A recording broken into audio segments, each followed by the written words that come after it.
গড়িয়াহাটের একটা জমির ব্যাপার নিয়ে আমি একটু খোঁজ খবর নিচ্ছিলাম। খোঁজ খবর নিয়ে দেখছি কিছু আরটিআই করা হয়েছিল অনেক আগে থেকে, 2019 সাল থেকে, 2011 সাল থেকে, 2009 সাল থেকে। তো ওয়াকফ বোর্ডের যে আরটিআই রিপোর্টগুলো আসে, সেই আরটিআই রিপোর্টগুলো বলছে কোনো সময় ঠিক থাকে না। কারণ 2009 সালে একটা গড়িয়াহাটের ম্যাটারে আরটিআই রিপোর্ট এসছে, তাতে বলছে আমাদের এটা ওয়াকফ লিস্টে নেই।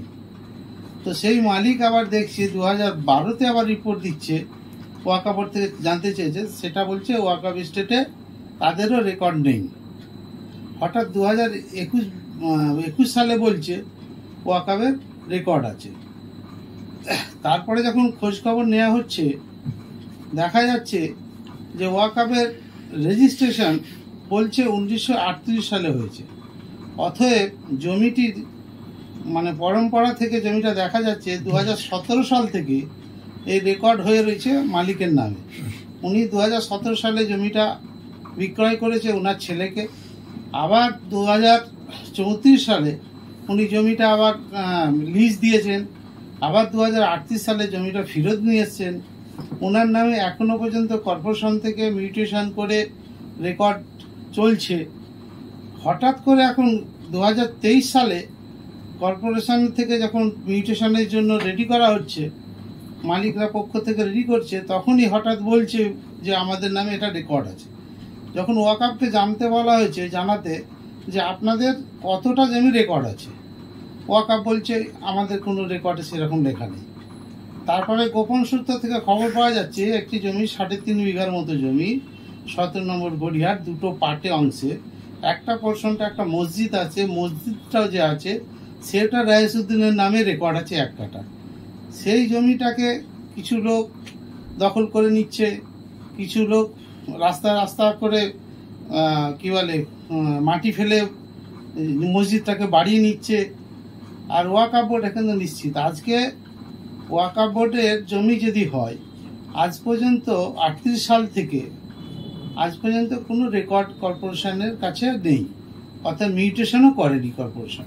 তাহলে কত বড় একটা ব্যাপার দেখুন, যে সেই জমিটাকে ওয়াকফের প্রপার্টিটা মুসলমানদের প্রপার্টি বলছে, হস্তান্তর হয়ে যাচ্ছে নানা রকমভাবে।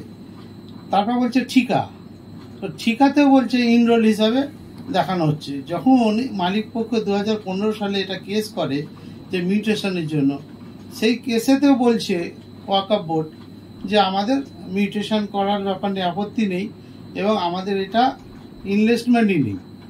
তারপরে এখন 2023 সালে কি করে হয়ে যাচ্ছে, আজ পর্যন্ত ওয়াকফ বোর্ডকে বিভিন্ন টাইপের চিঠি দেওয়া হয়েছে, সিওর সাথে ডাইরেক্টলি কয়েকবার মিটিংও হয়েছে।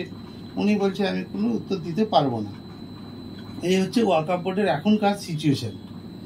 হস্তান্তর ওয়াকফ বোর্ডের প্রপার্টি বলছে অনেক রকমভাবে হস্তান্তর হচ্ছে। কিভাবে হস্তান্তর হচ্ছে, কে হচ্ছে, এখনো প্রপারলি কোনোভাবেই মালিক পক্ষরা জানতে পারছে না। সাহেবদেরকে বড় সাহেবদের জিজ্ঞাসা করলে তারা বলে দিচ্ছে ওটা আমাদের কাছে এখন রেকর্ড নেই। আপনার একটাই কথা বলে দিচ্ছে, আমরা কিছু করতে পারবো না, আপনি শুধু কোর্টে চলে যান। মানে ওনাদের দায়বদ্ধতা ছাড়ার জন্য শুধু ট্রাইব্যুনালে চলে যান, কোর্টে চলে যান, কোর্ট যা বলবে তাই করব, ওনাদের নিজস্ব কিছু বলার নেই। এই হচ্ছে আমাদের বক্তব্য। আপনার নাম? শেখ আকাশ আলী।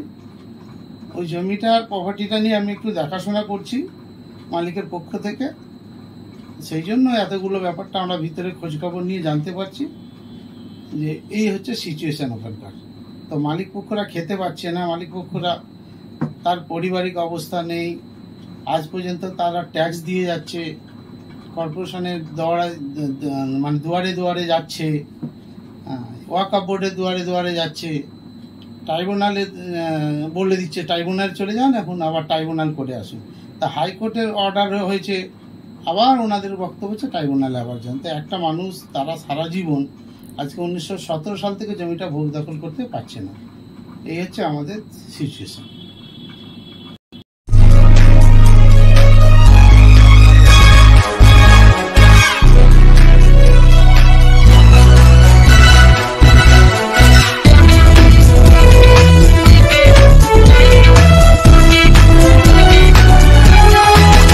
আপনারা দেখছেন এনপিএস নিউজ, সবার সাথে সবার মাঝে।